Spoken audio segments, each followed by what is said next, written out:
suis ravi de vous voir ici cet après-midi pour notre deuxième leçon inaugurale. On a décidé il y a un peu plus d'un an maintenant que les nouveaux professeurs, et Saïd a inauguré le site, nous feraient l'honneur de prononcer une leçon ou une conférence inaugurale suite à leur nomination à l'appellation de professeur. Donc, Cédric est le dernier en date, le deuxième, j'espère qu'il y en aura d'autres. Et donc, c'est mon petit anti-sec. Pour cette deuxième conférence inaugurale, je pense que c'est une suggestion qui a été vue du corps professoral en l'occurrence, et je pense que c'est une très bonne initiative pour un petit peu à la fois solenniser et donner de l'ampleur à ces promotions à l'appellation de professeur. On le fera aussi, ces conférences inaugurales, pour les nouveaux professeurs recrutés à l'extérieur, et pas simplement pour ceux qui sont promus en interne. Donc normalement, il faut qu'on en organise une troisième. Et puis il y en aura sans doute d'autres puisqu'on lance des processus de recrutement. C'est aussi l'occasion de réunir principalement le corps professoral, même si la conférence est ouverte à tous, et il n'y a pas que des enseignants-chercheurs dans la salle, et de partager un petit peu les travaux des uns et des autres. On devrait peut-être le faire plus souvent, mais bon, il y a aussi une question de temps, donc c'est un peu l'occasion. Je laisserai Cédric introduire lui-même et présenter le sujet. C'est comme tout ce que font tous les enseignants-chercheurs de l'école, des sujets qui m'intéressent. J'ai peut-être une sensibilité un petit peu plus particulière pour des raisons historiques sur celle-là, mais Cédric en parlera. Alors Cédric, il est à l'école depuis 12 ans. Voilà, déjà. Tu ne le fais pas. Merci. Venu avec un PhD en sciences et technologies et policy studies de l'université du Sussex, donc c'est un vrai PhD. En effet. Et pas doctorat, l'appellation est exacte. Et ingénieur de l'université d'Evry, Val d'Essonne, en sciences de gestion. Et donc, maître de conférence, puis professeur depuis 12 ans à l'école, maintenant au sein du département défi, avec effectivement des actes de travaux et de recherche, beaucoup autour du développement durable, de la RSE, de l'éthique et maintenant de l'économie sociale et solidaire. J'en dis pas plus, je laisse la place à Cédric. Merci Denis, merci à toutes et à tous d'être là. I'll switch to English. Management sciences and the Anthropocene. Interesting combination of words. You're all aware of what management sciences stands for. Well, the good news is that management scientists have discovered that there was something called the Anthropocene. That, humanity has reached a point in which the planet is about to step out of its ecological limits, of a safe operating space for humanity. And the second part of the title, towards socially responsible scholarship, I don't imply that if you don't work on the Anthropocene, you're irresponsible scholars. But I think that it implies for our discipline and for many others substantial changes in the way we do research and also opportunities to discover new topics. So I will first go back in time to 1994. In this building, in July 1994, I was walking every morning to do my internship in the United Nations Environment Programme. So this is where it all started, if you want. So I wanted to mention that. And so I discovered there that there were grand challenges and that actually humans could actually do something about it, including by doing research. So then I did a PhD, thanks to Marie Curie grant in the University of Sussex. And then I joined a school called Institut National des Télécoms. Maybe you remember it. Now it's called Institut Mines-Télécom Business Schools. That's if you're too young, you won't even know about it. And in the past 12 years, I've been working on information and communication technologies and sustainable development, green IT, also the side effects of green IT, the limits. I contributed to a book about the ecological impacts of ICT.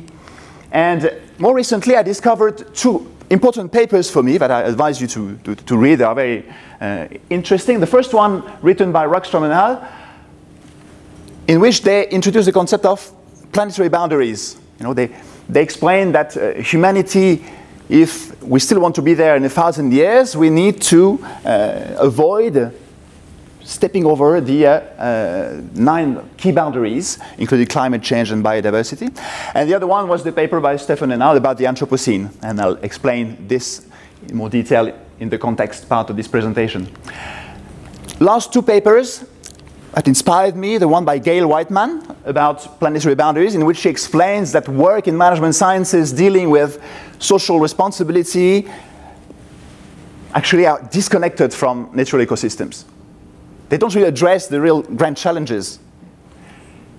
And explain in a moment also why, her arguments, and a paper by Tsui, about socially responsible scholarship. Also, I will also say a word about this. So what I suggest now is to follow with this presentation, but by focusing on management sciences research. I will say a word about teaching and about science in society, but I will focus my speech mostly on research.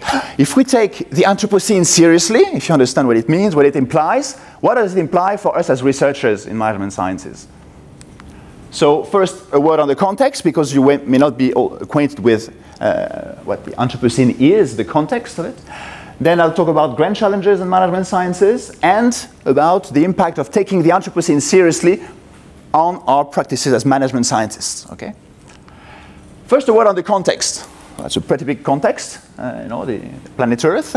What happened is that, it's about 4.6 billion years old, but the history of mankind is much more recent. Yeah? If you look at the timeline of the history of even life on Earth, we arrive in the very last moments. If you compare if you transfer 4.6 billion years in 1 hour, really modern humans appear in the last 100th of the second of that day. So we are very recent on this planet, but nevertheless we've had huge impacts on this planet. And if you look at our species now, we are about 300,000 years old, Homo sapiens. And actually, for 95% of our time, we've been hunter-gatherers. Until the year minus 10,000, when we started agriculture, we were about 5 million people on the planet in those days. And then things started accelerating, especially with the invention of the steam engine by Watt and with the Industrial Revolution. I should say the Thermo-Industrial Revolution. So this context is, in the aftermath of this revolution, of course, huge changes, starting with a strong increase in the population, starting from the 18th century. But demographers, they agree that this population will stabilize around 11 billion people by the middle of this century, probably. So if you look at the impact of human beings on the planet, actually what we should, and other important aspect of the context is how do we live, our lifestyles, right? Because these 11 billion people will not be able to live with American ways of life. And these 7 billion people, they also have very different lives. In level 1, you have very poor people. In level 4, very rich people. And in the middle, you have 5 billion people who are trying to improve their lifestyle and who are actually, unfortunately, looking towards the lifestyle of Western countries. So if you take the example of transportation, in level 1, people move around with their feet. Level 2, they may have a bicycle. Level 3, maybe a motorcycle. And level 4, a car, or several ones.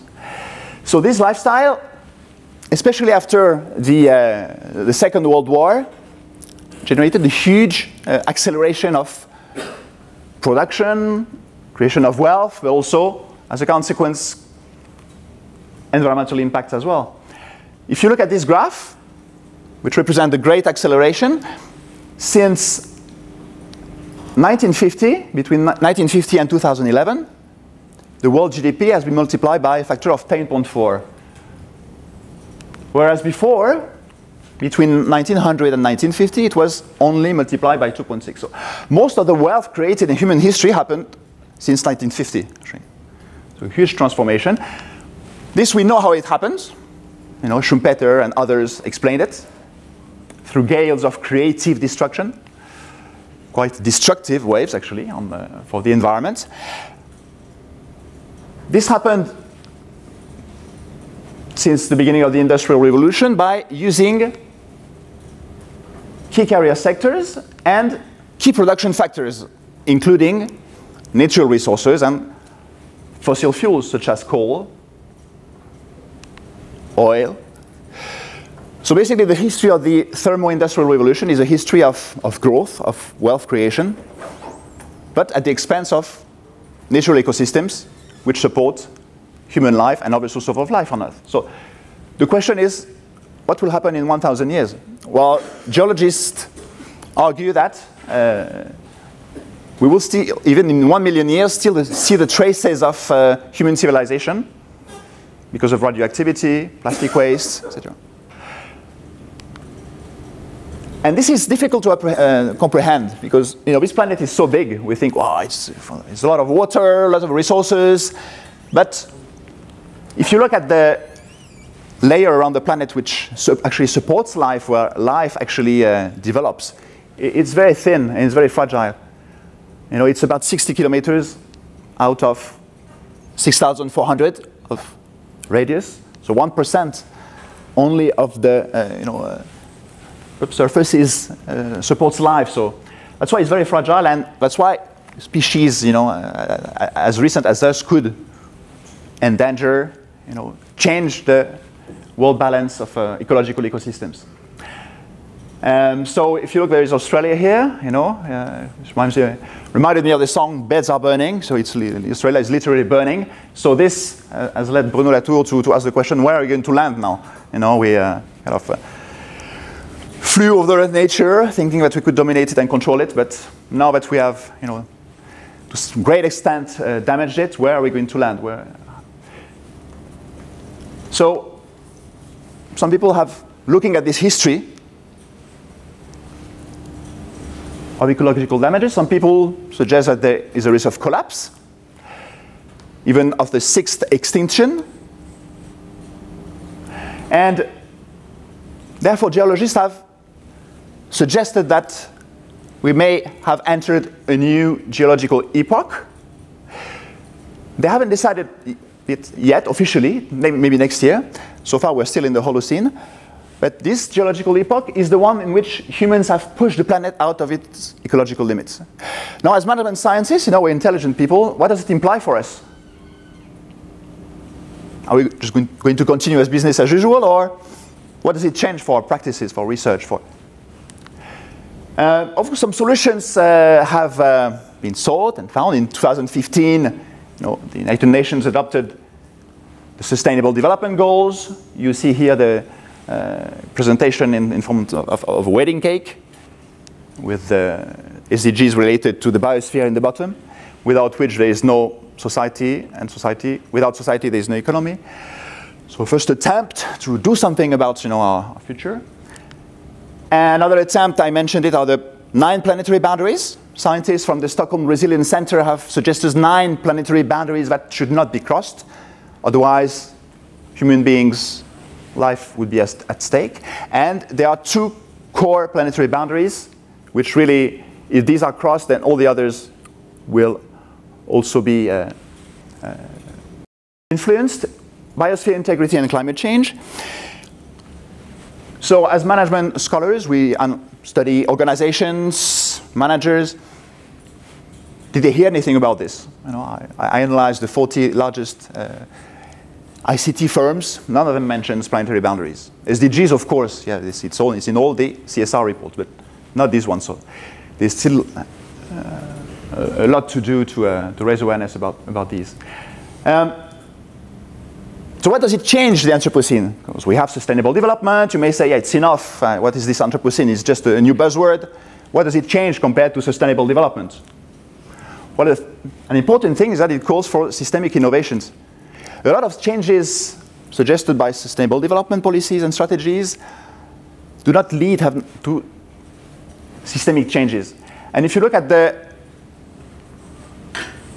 magnitude of the reduction in the environmental impact we need, take the case of transportation.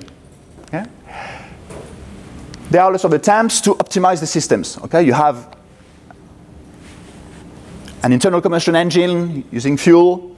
You try to reduce the consumption of the engine. System optimization. So maybe in the next 5 years, you'll manage to reduce a little bit the impact, so improve the efficiency, reduce the consumption of gasoline. But overall, in the long run, it's not enough in terms of reduction of impact. You can redesign the system. So you can change the internal combustion engine with a hybrid engine. This may work like in the medium term in 10 years, but maybe you'll achieve a factor of 5, but probably not with hybrid cars because they also consume a lot of resources. So what we really need to achieve a strong factor of impact reduction is system innovation. And SDGs so far have not delivered it. So what authors, especially in social sciences, write about the Anthropocene is that it's a performative concept to enact systemic transformations. So new systems, for example, public transportation instead of individual-based transportation systems. So, given this context, now that you are all aware of it, you probably were a little bit, I hope. What about management scientists? What do we do about it? Do they take the Anthropocene seriously? So, I'm going to try to suggest, that yes, they have started doing it a little bit. But first a word on teaching, because as scholars, we research, most of us, but also we are also teachers. So in terms of teaching, how do you integrate these grand challenges in the curricula, especially in business schools, for example? Well, I advise you to read this paper, very interesting. They have a categorization of how to integrate grand challenges in the curricula of business schools. And for example, in some cases, they suggest to integrate new modules, like the one I'm giving on CSR. You can also create new cross-disciplinary offerings, such as the innovation game that was developed in this school. So we're already doing things, and it's very, if you're interested in research about, in publications, there are lots of publications about how to integrate grand challenges in the curricula, and some of us contribute to that already. And a word also, I wanted to say a word about scientists in society, because we are researchers, teachers, but also citizens, and we're intelligent, we read a lot. What do we do with this awareness? Well, with this awareness, with this level of understanding of what's going on, some scientists issued a warning, and they issued a second warning recently to humanity, warning that there's a serious risk of ecological collapse. Even the Conférence des grandes écoles, prompted business schools and universities as well, with the CPU, to work on achieving the 17 SDGs. And more recently in France, some scientists have even called for rebellion. So the role of scientists in society is also important to contribute, not only with our research, but also with our teaching, to try not to reach those planetary boundaries. What about management sciences organizations? Are they aware? Are they taking the Anthropocene seriously? Well, last year I was lucky enough to participate to the EGOS conference in Edinburgh. And there was a sub-plenary on grand challenges. So the theater, 200 people, it was packed. Lots of questions. Gail Whiteman was there, for example. And there was also a session dealing with critical organizational Anthropocene studies, which I presented a paper on digital technologies and grand challenges. This year, also in Hamburg, the conference will deal with responsibility, renewal, and resistance. And in parallel to this conference, a new standing working group of EGOS was launched by Paul Adler, who is a professor in the US, called Organization Studies in the Anthropocene, Systemic Change, not climate change. So it's a group of about 40 researchers who are going to launch a new standing working group in which researchers collaborate around the same research theme. There is a theme also dealing with grand challenges in which I'll present a paper on digital social innovations and scaling up strategies. So organizational studies institutions start to take on board grand challenges and the Anthropocene. There is also, I wanted to mention this network, which is very interesting, responsible research in business and management. The first principle is the service to society.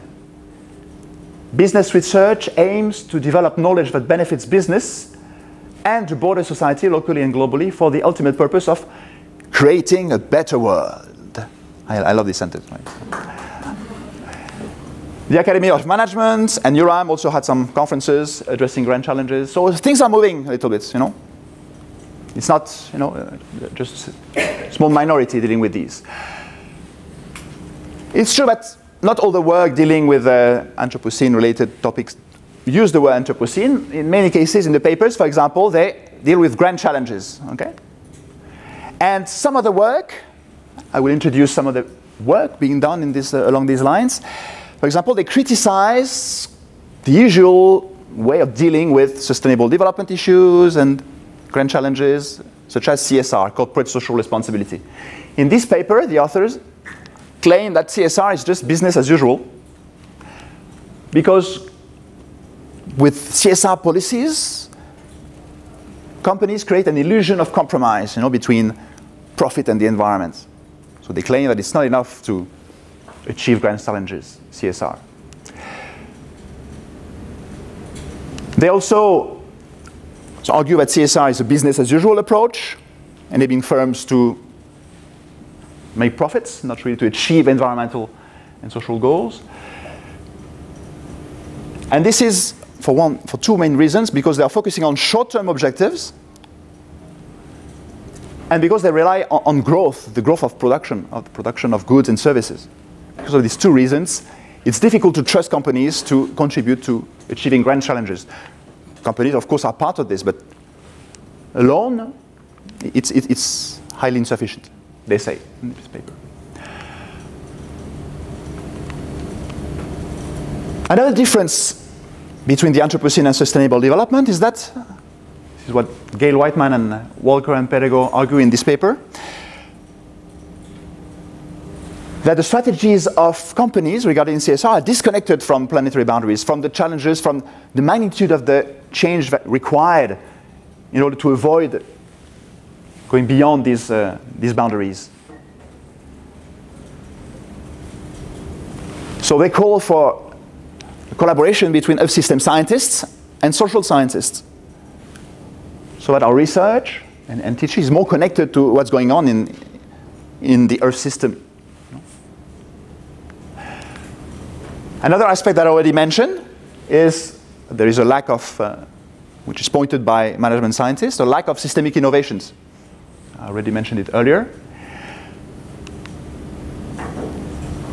And actually, if you look at this graph, as I said earlier, most of the research on technological innovation for sustainable development, tech for good, or the expression that you hear, they are focusing on system optimization.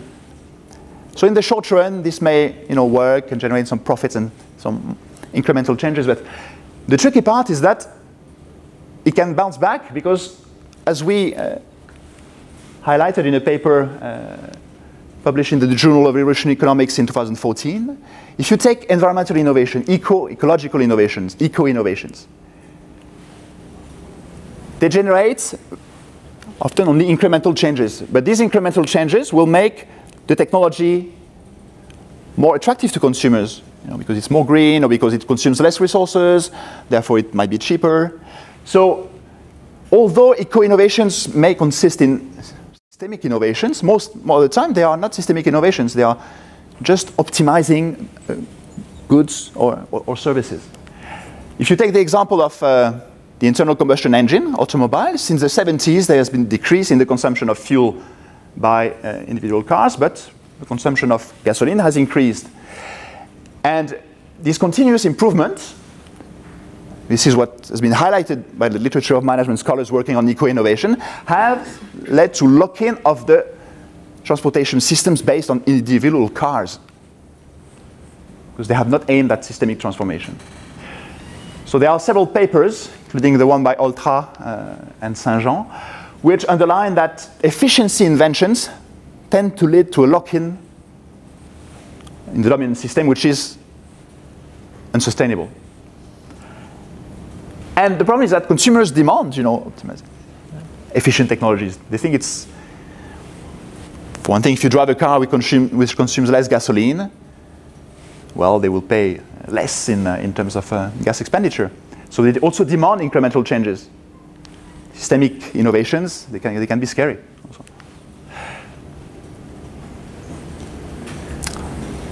I now turn to last part of this presentation. Then, as management scientists, if we take the Anthropocene seriously, as some of our colleagues have already started doing, what does it imply for our practices in research, in doing research in management sciences? What I think, one option is, to do like the three monkeys. You don't hear about it. It's too late for you. You heard it. You don't talk about it. It can be embarrassing. Anthropocene, what is this? Are you from Greenpeace? What? And you don't want to see what's happening. So if you choose not to do this, if you decide to take the Anthropocene seriously, then it can be quite exciting in terms of research work. And I think I'm going to argue that it affects all the stages, all the steps of a research process. When you carry out research, you start by defining your object. Then you design your research. You choose a methodology, and you generate results. Well, if you take the Anthropocene seriously, what I argue is that it affects all these four stages. The first one, for example, choosing the research object. If I take the Anthropocene seriously, can I work on anything? And why do I choose that topic? This is what Anne-Sui argues in her paper. When choosing an object, are we just choosing it because it fills the gap in the literature?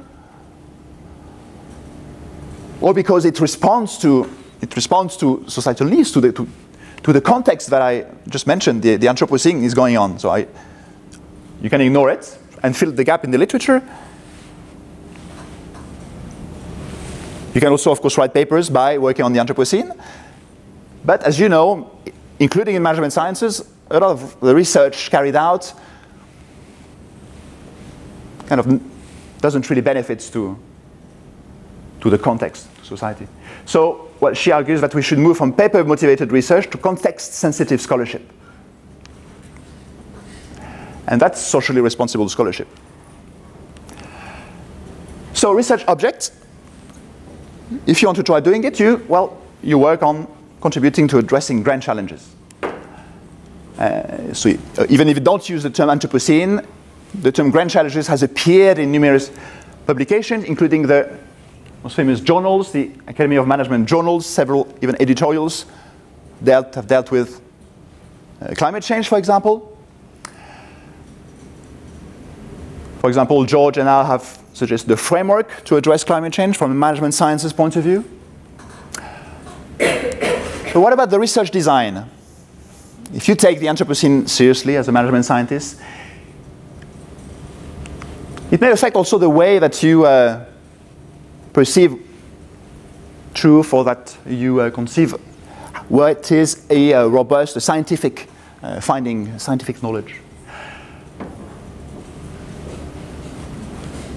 For example, verifiability means that knowledge that you produce is robust because it can be verified empirically. You can, following Popper, on the falsification principle, say that no, a robust scientific knowledge is refutable. So it's true as long as someone else has not did not refute it. Okay? Or you can argue that scientific knowledge is actionable, meaning that it's adequate, it can solve, it can address issues from the changing context. And the changing context, I talked about it in the first part. It's the coming Anthropocene. So maybe taking the Anthropocene seriously might mean for us to diversify our epistemological choices.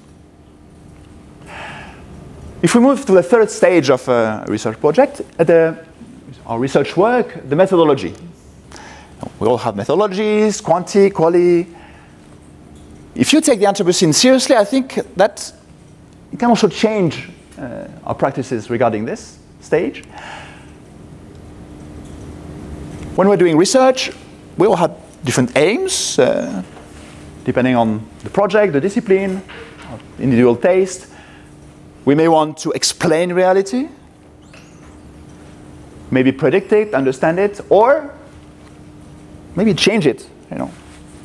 And at 3 in her article underlines that, well, scientists who are only working in their ivory towers, they are not socially responsible scientists. So aiming with our research to change social reality, it's what it implies if you take the Anthropocene seriously, I think.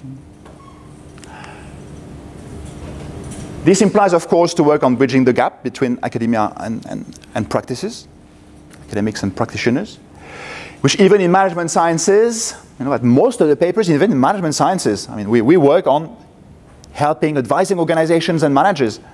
But most of our research isn't read. You know, it just stays, not even in books, but now in electronic libraries. And changing or diversifying our methods might mean to adopt a method in which you co-construct the research project, the hypothesis, with the stakeholders you're working with, as in the case of action research. So I think that taking the Anthropocene seriously implies diversifying our research methods. Last stage of the research, the results. What do you do with the results? Okay.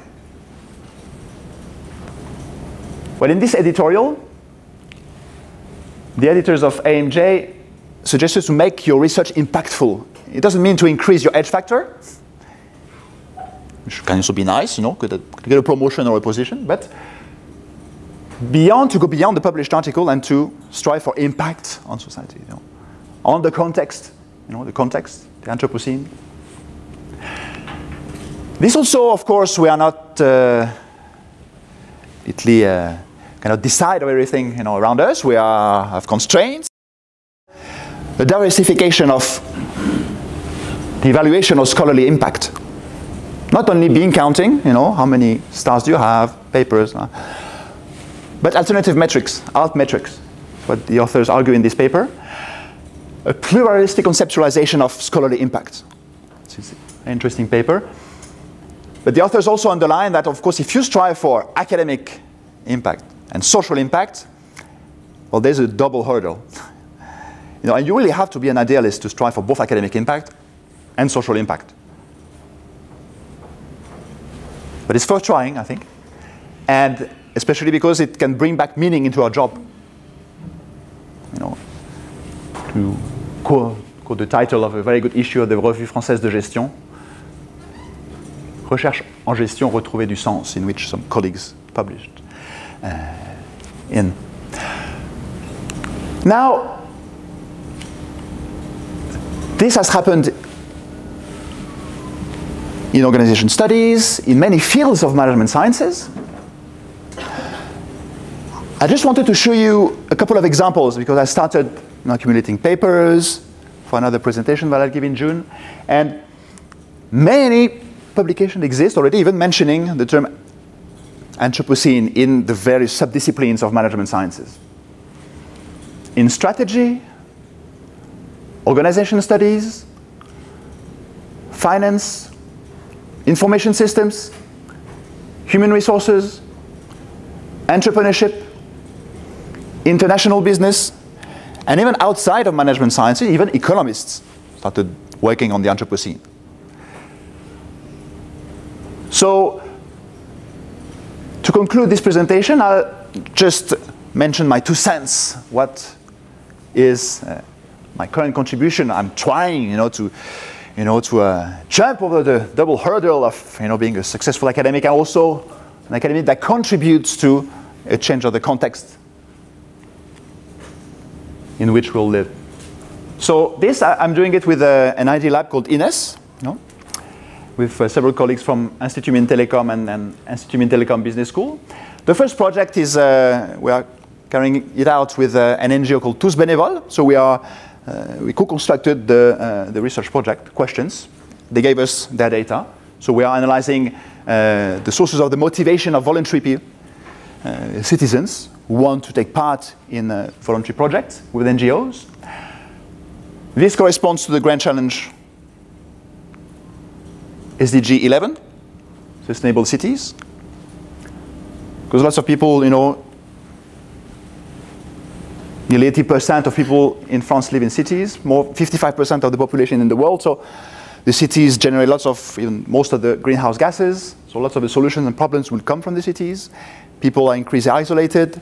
So such a voluntary organization, I think, can help making the city more livable and more inclusive as well.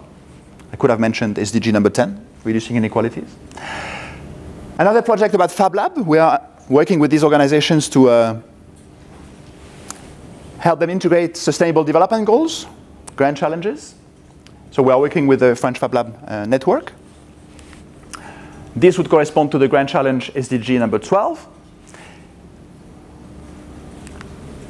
And the last example of the project that we are carrying out with the MGN Foundation.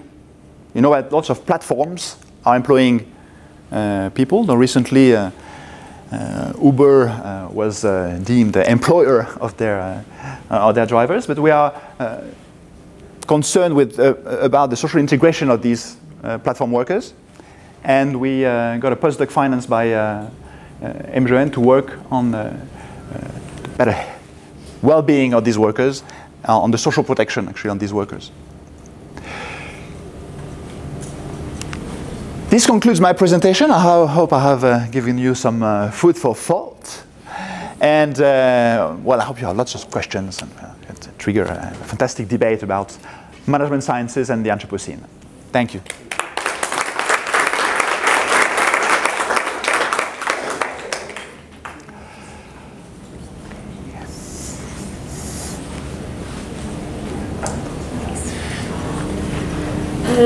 Todd, yeah. It's not a question, it is rather a comment. You were talking about systems innovations that I think it also applies to the evaluation systems in academia, because we are sort of maybe locked in the evaluation systems if we want to publish in a good journal. There are certain methodologies that we need to follow. Action research is still very difficult to publish and so on. So I think we should take the systems innovation part not only in terms of technological innovations, but also our practices in the evaluation, how our performance is evaluated as academics. We should expand that conceptualization. Yeah, interesting suggestion. So some people in France are already doing it, trying to criticize the current, you know, evaluation of science. Yeah. Which is a demonstration day about research policy and so on, and criticism of the pace of research and so on. So absolutely, yeah. Arguing today.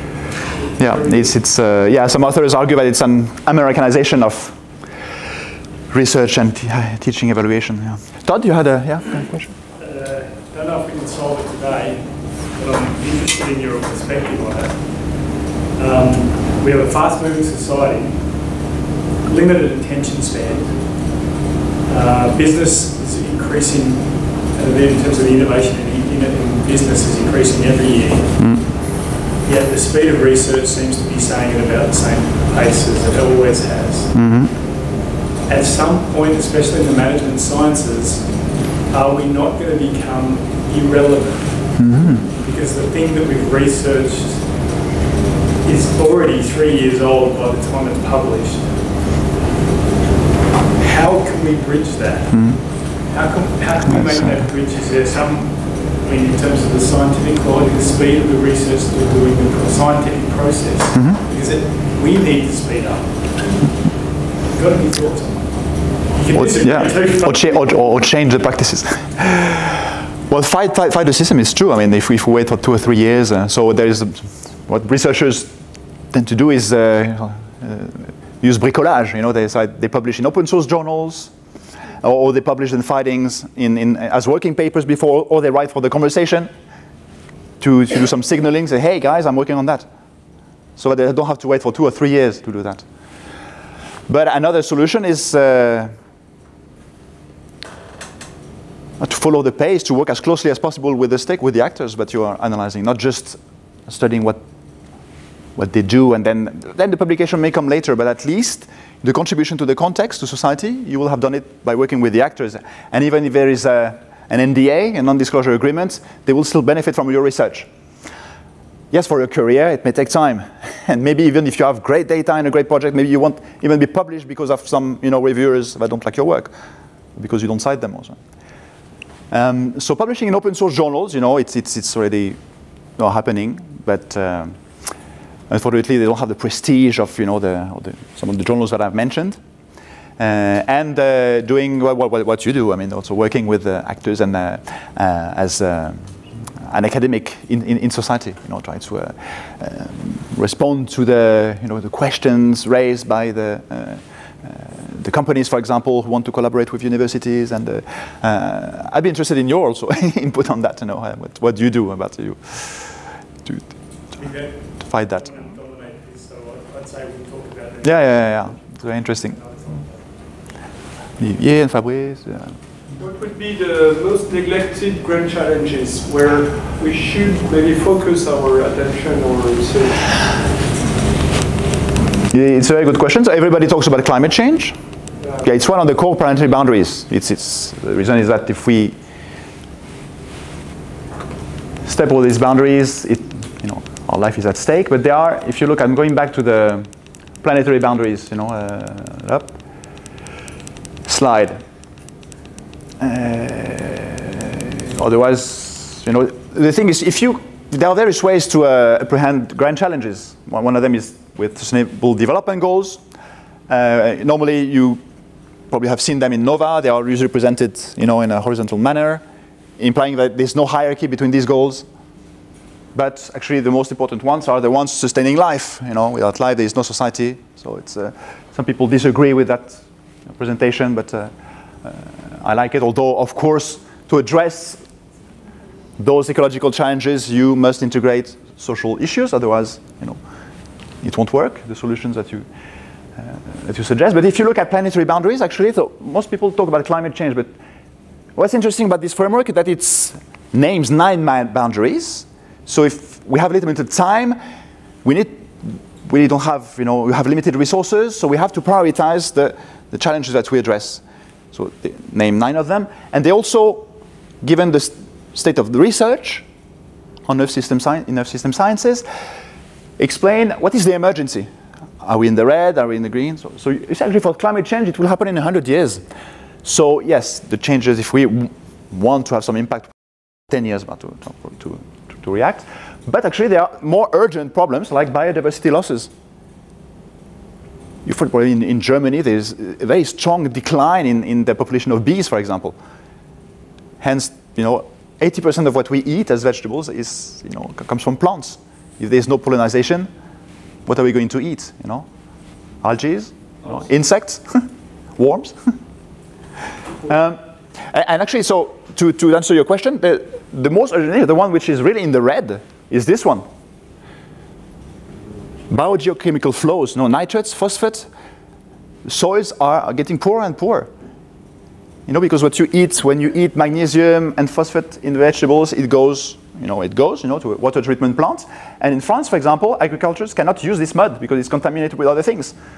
So one solution for this would be to separate used water at the source, which has been done in some buildings in Sweden, for example. You go to the toilet and there's a separation. Imagine the change of mindsets required to do this in terms of comfort. So actually this one is biodiversity and biogeochemical flows are the most urgent ones. But no one talks about this. People talk about climate change, biodiversity also because there is the IMT-BS, the IPCC Organization for Biodiversity. But this one, not much. Fabrice, there was. Ouais, au début, tu nous as parlé de innovation system, system innovation. Tu n'en as pas beaucoup parlé après. plutôt de la recherche. Et ça m'intéresse assez. Oui, oui, oui.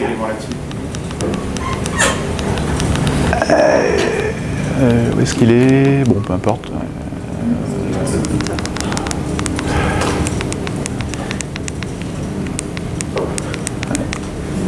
Voilà, donc sur cette diapo, ce qui est intéressant, en fait, je ne l'ai pas expliqué en détail, mais c'est qu'on a évidemment le temps, et sur l'axe vertical, donc les améliorations en termes d'efficacité environnementale, si on veut, on peut aussi dire les réductions d'impact. Donc la question, c'était le lien, effectivement, entre les projets dont j'ai parlé et... Surtout ce que les sciences du management peuvent éventuellement dire sur ce sujet-là. C'est une littérature que je ne connais pas. Oui, c'est plutôt sur les systèmes techniques, en fait, effectivement. Parce qu'en fait, le problème des sciences du management, surtout en France, c'est que c'est très focalisé sur le niveau organisationnel et pas tellement sur le niveau sectoriel, par exemple. Il y a peu de gens qui travaillent sur les systèmes sociotechniques, c'est plutôt Science Technology Studies, l'approche Multi-Level Perspective que tu connais des Néerlandais dans les Transition Studies. Donc, pour que les travaux soient utiles pour une innovation systémique, il faut déjà vouloir adresser, entre guillemets, ces innovations systémiques. Et ce n'est pas le cas en management, c'est pour ça que je le soulignais. Et ce n'est pas évident, même dans mes projets, moi, les projets que j'ai mentionnés à la fin, quelle est la contribution aux innovations systémiques? C'est pas quelque chose qui est évident. Il faut déjà avoir conscience en fait des grands enjeux, je pense, de pas simplement se focaliser sur une organisation. Et on manque, je pense, d'approche en sciences de management pour penser cette complexité, en fait, c'est la science systémique. Moi, je trouve plutôt dans d'autres disciplines, en fait, pour l'instant. Ouais. Mais ça commence pour ça, le Standing Working Group dont j'ai parlé, ils appellent à un changement effectivement systémique. Et Paul Adler, c'est quelqu'un qui écrit sur son dernier bouquin, c'est sur le socialisme comme alternative au capitalisme. C'est quelqu'un qui fait partie de Critical Management Studies, si tu veux, qui est pas... Là, ça reste encore une minorité en sciences du management. Mais au moins penser, si tu travailles sur la RSE, par exemple, c'est essayer de connecter en fait les objectifs RSE des entreprises aux grands enjeux. Et là, dans les travaux sur la RSE, il y a très peu encore d'articles qui travaillent sur les limites de la RSE, comme Whiteman par exemple. Et je ne sais pas si j'ai répondu un petit peu, mais c'est... ouais. Oui, tu as mentionné l'association Tous Bénévoles. Quel genre de recherche vous faites avec eux? Quel genre de questionnement est-ce que vous explorez? Donc, avec cette association, son objectif, c'est une plateforme en fait qui match, qui met en relation des bénévoles avec des associations qui ont besoin de main-d'œuvre, entre guillemets. Il faut aussi du travail pour le mécénat d'entreprise, pour la valorisation l'utilisation des compétences d'entreprise au service des associations. Et donc on les a invités lors d'un World Café, et c'est une ancienne en fait de TSP qui a créé l'association, et pour travailler avec elle, on s'est dit tiens, qu'est-ce qu'on pourrait faire ensemble? Et donc elle nous a dit voilà, on a ces plateformes. Donc ils ont un algorithme de matching qui a été créé par le gars c'est un copain d'Isabelle Perceuse, la fondatrice, qui a créé Monster Job en fait. C'est un algorithme assez efficace de matching. Et elle nous dit mais nous quand les gens s'inscrivent en fait, donc je l'ai rencontré, on a discuté ensemble pour savoir qu'est-ce qu'on pourrait faire. On est parti de zéro, quoi. On lui a pas dit on veut travailler là-dessus, voilà, donne-nous tes données. Et elle nous a dit mais moi il y a un truc qui m'intéresserait, c'est quand les gens s'inscrivent, et ils ont 15 000 bénévoles dans leur base. Ils rentrent un texte en fait. Dans lequel ils expliquent leur motivation, pourquoi voilà, alors je m'ennuie à la maison, ou alors je voudrais mettre du sens dans mon travail, voilà, je vais sauver la planète. Et donc ces textes, ça serait intéressant de les analyser pour essayer de comprendre les motivations de ces bénévoles. Ce qui est intéressant d'un point de vue sociétal, parce que du coup tu peux aussi avoir des conclusions pour encourager le bénévolat, mais aussi pour l'association, pour recruter des bénévoles. Et des associations. Donc voilà, on est en train d'analyser leurs données, avec InVivo, c'est très intéressant. Du text mining que vous faites? Du text mining que vous faites pour analyser les données? Comment? Du text mining? Oui, on fait du codage en fait. On va commencer avec InVivo. Ouais. On va pas faire les 15 000, on va commencer par une année, puis après. Mais oui, pardon. Lundi dernier, il y a Fabrice qui avait invité des collègues d'INRIA de l'institution sur un rapport qui a été rédigé sur un peu ces sujets-là où le monde de la recherche à INRIA a l'air de se poser pas mal de questions. Et un des éléments de testimonial en fait, qui a été donné par la présentatrice, bon, j'ai oublié le nom, Sophie Quinton, c'était qu'il y a de plus en plus de gens à Enria qui se posent la question du sens. Tu l'as évoqué, donner du sens à la recherche. Est-ce qu'il y a une crise latente ou plus explicite des chercheurs, justement dans ton domaine, à dire mais qu'est-ce qu'on fait là finalement à l'horizon de 20 ans, de mes enfants, de mes petits-enfants pour certains, de dire qu'est-ce que je suis en train de faire quoi. Ou pas? Ou est-ce que c'est encore que les informaticiens, par exemple, il ne faudrait pas forcément les autres Non, la réponse là, je pense que c'est pas seulement lié aussi à la crise du sens au travail aux chercheurs, mais l'article que j'ai mentionné, bon, je vais le retrouver, mais paru dans la RFG, tu sais, il y avait un numéro spécial où Jean-Luc Morisseau était impliqué notamment. C'était là-dessus, c'était plus sur l'aspect pourquoi est-ce qu'on se fait ce travail. Moi, j'ai pas fait de la recherche pour simplement collecter des étoiles pour mon organisation, même si ça fait partie de mon travail de publier. Et donc là ils adressaient vraiment, c'est paru il y a 2 ans, donc oui, et si tu lis aussi, il y a une revue en ligne ouverte qui s'appelle le Libellio d'Aegis, qui est piloté par Hervé Dumez à Polytechnique, qui donne aussi l'opportunité à des chercheurs de s'exprimer dans un format un peu différent que de format académique. Et il y avait un article intéressant de Franck Agéry, par exemple, sur voilà, les injonctions de la publication et les impacts sur notre travail. Il y a eu pas mal d'articles là-dessus, oui, tout à fait. Et donc, en fait, on essaie d'adapter des stratégies de bricolage, de faire avec, de continuer à jouer le jeu, parce que de toute façon, il faut aussi pourtant diffuser ses résultats, mais de ne pas perdre de vue que voilà, on est chercheur, on fait de la recherche avant d'écrire des articles, quoi. Maintenant, la science, c'est ce que dit Institut dans son article, les chercheurs sont plus devenus des producteurs d'articles que des chercheurs, en fait. Hein, on a une idée, 2 idées, 3 idées, on pourrait faire un super papier, on va saucissonner par exemple, parce que ça va nous faire 3 publications. On connaît les effets pervers des systèmes d'évaluation. Mais tout à fait, oui. Il y a pas... Juste pour prolonger, c'est vrai qu'à l'INEA, en fait, il y a un enjeu de management du tout, parce que les chercheurs disent on ne peut plus travailler comme ça, et ils sont en train, ils ont élaboré un rapport, ils ont fait un petit groupe de travail sur ce que l'INEA devrait faire, etc. C'est vraiment work in progress. Ils ont beaucoup plus de monde dans les sessions sur l'Anthropocene que dans les sessions sur la voiture autonome. Les sessions sur la voiture autonome, il n'y a personne. C'est pas la peine d'en faire. Alors les sessions sur l'Anthropocene sont pleines. Et ça s'est produit en très peu de temps. Bon, ici, ça parle. Et apparemment, il semblerait que le top management d'INEA assez récent et insufflé ça d'un modèle, puisqu'il y a pas mal de délégations de chercheurs qui se mettent en dispo de leur travail ordinaire dans leur champ pour justement attaquer ce champ-là, aller voir les stakeholders qui sont les décideurs publics, typiquement, puisque c'est là qu'ils vont trouver les interlocuteurs, comme la MGN, comme d'autres, parce qu'eux, ils ont des politiques durables pour les 20 prochaines années qui sont en train de se construire aujourd'hui. Et effectivement, pour la voiture autonome, ce qui est marrant, c'est qu'elle travaille dans la voiture autonome et elle vient nous parler des grands challenges. C'est une spécialiste de la voiture autonome. Ah ouais. Elle a dit, moi ça fait 2 ans, je ne fais plus rien. Grosse déprime, ouais. Et en fait, j'ai complètement changé, j'ai découvert les sciences humaines, c'est génial, je fais autre chose. Il faut y... Mais c'est des gens comme ça qui font des jours de broker, en fait. Hein, il faut... Mais après, en interne, alors pour le coup, je pense que c'est un cas qui est très intéressant d'un point de vue manuel. Je ne connais pas de très près, je connais juste un peu de loin. Mais... le changement d'une organisation qui a touché de plein fouet.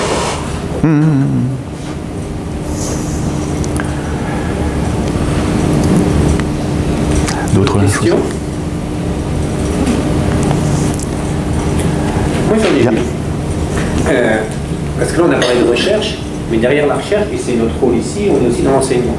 Donc comment on descend, si j'ose dire, de toutes ces interrogations, toutes ces réflexions, sur ce qu'on enseigne, ou ce qu'on va enseigner à des gens qui sont les futurs acteurs économiques dans les entreprises qui sont quand même au cœur, CSR ou pas, de tous ces enjeux. C'est un questionnement essentiel, on est plusieurs à essayer d'y participer. Voilà, donc c'est la diapositive que j'ai montrée avec les différents moyens d'y arriver. Hein, donc, Fabrice a créé la simulation climat, donc par un jeu, avec l'Innovation Game, pareil, utiliser des serious games pour sensibiliser. Donc il y a le fait d'avoir des événements comme ça un peu ponctuels. Il y a l'intégration aussi dans chaque cours, enfin disons le niveau le plus ambitieux, c'est le mainstreaming, c'est que tous les domaines en fait d'enseignement de l'école intègrent cela en fait. Alors ça peut commencer par une intervention d'un collègue. Alors dans le papier, ils expliquent que si moi j'interviens par exemple dans la majeure bis, sur le Green IT et sur l'éthique numérique, il conseille de faire cela plutôt au début de la séquence, parce que sinon on a l'impression qu'il y a plein de moyens comme ça pour montrer qu'une organisation donne de l'importance à ces sujets. Il y a des cours, la création de cours de spécialité aussi. Dans certaines écoles de management, par exemple, ils ont des cours sur le management environnemental.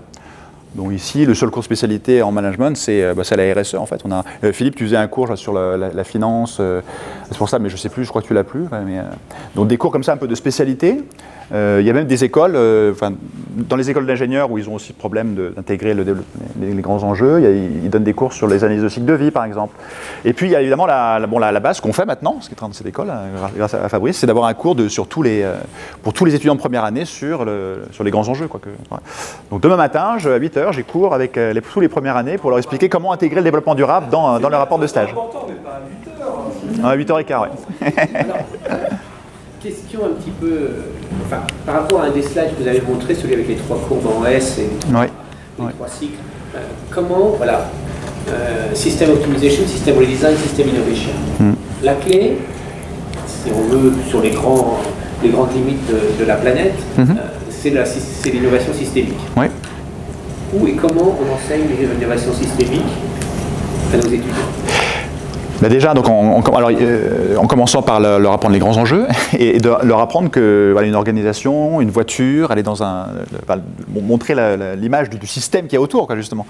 Ce que j'essaie de faire, mais en 12 heures, c'est un peu dur.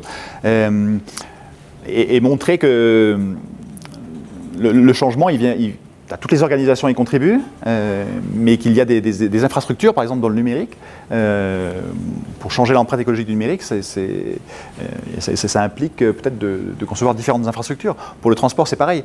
Et de comprendre pourquoi sur les infrastructures qui sont en place, pourquoi est-ce qu'elles sont là, quoi. Si on prend encore une fois le secteur du transport, au début du XXe siècle, en fait, la voiture individuelle, elle était en compétition avec le tramway, et pendant plusieurs années, c'est le tramway en fait, qui transportait plus de gens.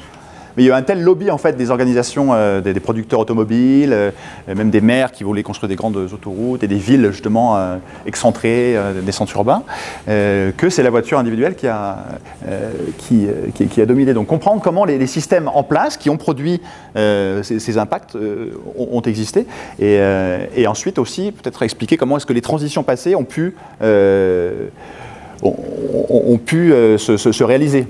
Et là, moi j'utilise je ne l'ai pas montré, mais les changements systémiques, des analyses des transition studies en fait.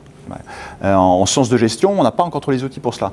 Mais une compréhension. Ouais. Derrière, est-ce que la question, c'est pas forcément une innovation systémique dans le transport, mais carrément la question des modèles économiques?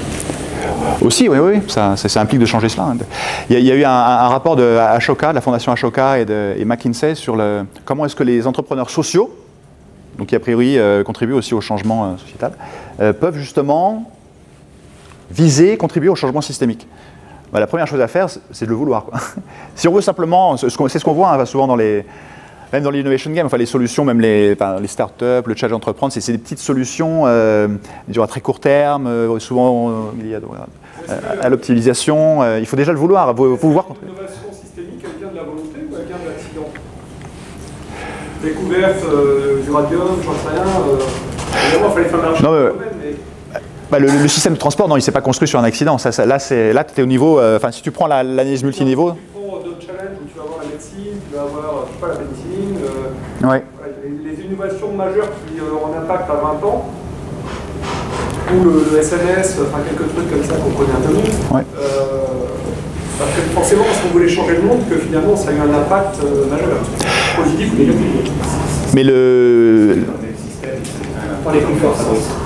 It also depends a lot on complementary technology. It's not a matter of accident or not, but even if we attempt to make systemic changes, existing complementary systems are not in place. So we cannot. We need the will, but we need also the frameworks to make it. Of course. Batteries, possible. For example. I mean, in the beginning of 20th century, they wanted to make electric vehicles, but battery technology was not sufficient, so they couldn't. So it is not, so it's a unique, complete system. Mais il faut déjà, tu vas comprendre qu'est-ce que c'est quoi le système dont on parle. Donc là, en l'occurrence, pour le transport, c'est le système basé sur la voiture individuelle. Donc changer de système, ça veut dire quoi? Ça veut dire plus se baser sur la voiture individuelle. Donc là, quand tu parles même de la voiture autonome, c'est pas le sujet, c'est pas une innovation systémique. Il y a un rapport de CDE justement là-dessus. Ou les transports doux, les transports publics, ouais, ou les... Du cadre politique dans lequel il peut produire une chose ou son contraire. Pour une fois, le CDE a pris conscience de ça. C'est bien, il progresse. Mais dans le cadre du scénario polysémique qui permet de réduire fortement, à la limite, l'autonomie des voitures, ça passe plus rien. Ouais. Ouais, mais il y a pas comme un... Ouais. Déjà, une histoire déjà des 30 dernières années, notamment dans le domaine de l'énergie, quand même très instructive. Tout ce qui s'est passé autour des renouvelables, ça donne beaucoup d'idées et en général, ça se reproduit. Donc, dans n'importe quel domaine, pratiquement, il y a cette question de la poule et l'œuf, comme tu dis, et derrière, c'est la question de la filière, en fait. La poule et l'œuf, c'est un problème de filière. Bon, voilà, et c'est là où on voit les contradictions du développement durable, parce que voilà, on se focalise sur la voiture individuelle parce qu'il y a des millions d'emplois derrière. Et les gens aiment bien aussi avoir leur petite voiture. Aussi. Aussi, ouais. Une dernière question ou un dernier On en a bien. Poire. Merci beaucoup. Merci pour vos questions.